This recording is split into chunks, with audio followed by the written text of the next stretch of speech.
মেধা, পরিশ্রম ও সাফল্যকে উদযাপন করতে মুন্সিগঞ্জে অনুষ্ঠিত হয়েছে বৃত্তিপ্রাপ্ত শিক্ষার্থীদের বৃত্তি প্রদান ও সংবর্ধনা অনুষ্ঠান 2026। মুন্সিগঞ্জ স্কলার্স ফাউন্ডেশনের আয়োজনে শনিবার জেলার একটি পার্টি সেন্টারে এই অনুষ্ঠানের আয়োজন করা হয়। অনুষ্ঠানে জেলার বিভিন্ন শিক্ষা প্রতিষ্ঠানের মেধাবী শিক্ষার্থীদের হাতে বৃত্তির অর্থ, সনদপত্র এবং সম্মাননা স্মারক তুলে দেওয়া হয়। এ সময় শিক্ষার্থী, অভিভাবক, শিক্ষক এবং অতিথিদের উপস্থিতিতে পুরো অনুষ্ঠানটি উৎসবমুখর পরিবেশে পরিণত হয়। অনুষ্ঠানে প্রধান অতিথি হিসেবে উপস্থিত ছিলেন মুন্সিগঞ্জ স্কলার্স ফাউন্ডেশনের চেয়ারম্যান প্রফেসর ডাক্তার এম মুজহাইরুল হক। বিশেষ অতিথি হিসেবে বক্তব্য দেন মুন্সিগঞ্জ 3 আসনের সংসদ সদস্য কামরুজ্জামান রতন। এছাড়া উপস্থিত ছিলেন ফাউন্ডেশনের উপদেষ্টা Saidul Islam, vice chairman doctor Mohammad Sujan Sharif এবং উপদেষ্টা ফখরুদ্দিন রাজি। অনুষ্ঠানটি সঞ্চালনা করেন এস.এম. জাহিদ। আয়োজক সূত্রে জানা যায়, গত 25 ডিসেম্বর 2025 অনুষ্ঠিত বৃত্তি পরীক্ষায় জেলার বিভিন্ন শিক্ষা প্রতিষ্ঠানের প্রায় 1000 শিক্ষার্থী অংশগ্রহণ করে। ওই পরীক্ষার ফলাফলের ভিত্তিতে ট্যালেন্ট পুল, দ্বিতীয় গ্রেড এবং সাধারণ গ্রেডে মোট 98 জন শিক্ষার্থী বৃত্তি লাভ করে।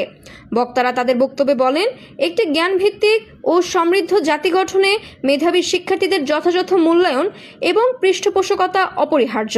তারা শিক্ষার্থীদের অধ্যবসায়, সততা ও নৈতিক মূল্যবোধে উজ্জীবিত হয়ে দেশ ও সমাজের উন্নয়নে ভূমিকা রাখার আহ্বান জানান। বৃত্তি ও সম্মাননা গ্রহণের মুহূর্তে শিক্ষার্থীদের আনন্দ উচ্ছ্বাস ছিল চোখে পড়ার মতো। অভিভাবক ও শিক্ষকরাও এমন উদ্যোগকে স্বাগত জানিয়ে শিক্ষার মানোন্নয়নে এই ধরনের কার্যক্রম আরও সম্প্রসারণের প্রত্যাশা ব্যক্ত করেন। মুন্সিগঞ্জ স্কলার্স ফাউন্ডেশনের পক্ষ থেকে জানানো হয়, be a scholar to lead the world প্রতিপাদ্যকে সামনে রেখে আগামী দিনগুলোতেও জেলার মেধাবী শিক্ষার্থীদের উৎসাহিত করা এবং শিক্ষা উন্নয়নে নানা কার্যক্রম অব্যাহত থাকবে।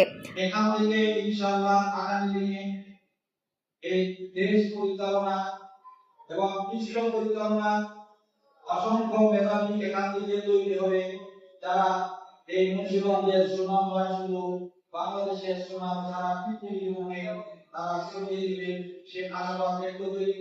আজকের এই অনুষ্ঠানে যারা বৃত্তিপ্রাপ্ত সকলকে আমার পক্ষ থেকে আন্তরিক অভিনন্দন, মোবারকবাদ এবং তাদের পরবর্তী জীবনের সফলতা কামনা করি।